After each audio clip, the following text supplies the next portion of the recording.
Hey there, with today's unproduced video, I'm going to ask a very important question about the war in Yemen. Is it over?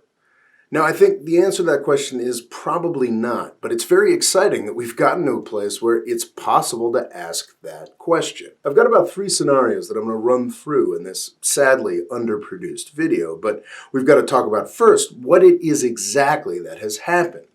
The thing is, it's not entirely clear. What we do know is that the United Arab Emirates has started to withdraw some forces from the conflict in Yemen. Now, the United Arab Emirates, the UAE, is probably the 3rd most important player keeping this war going. The 2 most important would be the United States and Saudi Arabia. These 3 countries, more than anybody else, have been making the war in Yemen continue to become more horrifying over the past 4 years. Estimates vary according to whether or not you include the people who have starved to death or who have died of cholera, along with all the people who have been killed, but most think that around 250,000 people have died in this conflict. And if the UAE is really pulling back, this could be a very big deal. Now, the first scenario, the first possibility, is that this doesn't actually mean anything at all. The United Arab Emirates has a lot of good reasons to be seen to be backing off the war on Yemen when they really aren't. It's possible also that they're just moving things around a bit in preparation for the possibility that the United States and Iran would go to war. If that happens, then they obviously want to have more assets back home that they could potentially use against Iran. That's one possibility. It's also possible that they're just embarrassed by the horror show that is the war in Yemen, and they want to get sort of out from under that and do away with that public relations nightmare. So it's possible that this move is either A, temporary, or B, just sort of a public relations thing. The move away from Hodeidah, I'm sorry, I didn't look up the pronunciation for that. The port Hodeidah is the most well documented of the UAE's moves, and it's also one that is called for by currently being a sort of peace deal that's currently being negotiated. So it's plausible, you could say, well, actually, this doesn't really mean anything. The war in Yemen is just going to continue as it was. This is just sort of a slight twist on the status quo. Now, I think that's very possible. That could be exactly what the deal is. This whole video beyond this point could be pointless. This could actually not mean anything.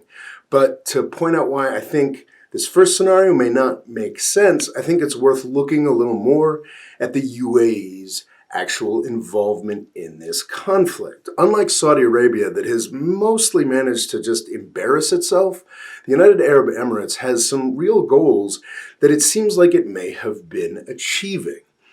Saudi Arabia wants to destroy the Houthis. They've obviously failed to do that. What the UAE wants to do is create sort of a maritime empire. This means that they want to have either representation by their troops or by their proxies in Yemen's valuable ports that sort of go along its coastline. And to a great extent, the UAE has managed to do that. They've had possession at different times of certain islands, certain ports. My understanding, most recent, is that they have the balance of power in Aden, or at least their proxies have the balance of power in Aden, which is one of the most important ports in Yemen. And it seems likely that they're supporting folks in the south for the purposes of separatism. Now, the UAE has not only been more successful in the war in Yemen than Saudi Arabia is, it has been just better at conducting warfare. That's something that has been proven by this war in Yemen. The UAE has actual special forces. It has a real military capability that it can use to achieve goals. Saudi Arabia doesn't really have that. The fact that 4 years later, missiles are now raining down on Saudi Arabian cities at a higher frequency from the Houthis should provide an indication that their war has been a complete failure. The UAE's has not. They have more capabilities, and this is why I don't think that this move by the UAE is meaningless. If they are really pulling back, then this is a serious shift to what is happening in Yemen. So let's talk about scenario number 2, which I call Vietnam 1973. In 1975, South Vietnam finally fell, and there's those really heart-wrenching pictures of helicopters trying to take off from the top of embassy roofs, and it's tremendously grim. But U.S. soldiers sort of pulled out in 1973. It was sort of at that point that even if the South Vietnamese didn't realize it, or the people in the U.S. government didn't realize it, the war had sort of ended. It managed to go on for another couple, murderously, ruinously bloody wars, but the U.S. was out of it and slowly stepped more and more out of it. So I think there is a real possibility that while Saudi Arabia and its very few Yemeni proxies and its Sudanese child soldiers and its al-Qaeda allies could very well keep this horror show going for another couple years, it may be over already. But there's still going to be horror, there's still going to be destruction. It's still vital, absolutely vital, that we in the United States pressure our congresspeople to end this sooner. But this withdrawal of the UAE may be a very, very real turning point. Because once again, they have real capabilities, and the Saudis do not. Under this scenario, things are not going to get better. In fact, they're going to get worse for the Yemenis. But as far as how the actual war is going, how the actual war is going to end up, at this point, it's now very clear that whatever happens, the Houthis will still be in control of the territory they currently hold now, if they don't manage to take over the entirety of the territory of the old North Yemen. I think it's pretty unlikely at this point, I could be completely wrong about this, that the Houthis will be able to go on and take over the south, but I think it's possible, just possible at this point, to see the end of this horrific war, and that's a very, very good thing. Now, scenario 3 is a bit insanely optimistic, but I think it is just possible. For scenario 3, let's ask ourselves, is the war in Yemen over? Modern wars can be tremendously confusing things.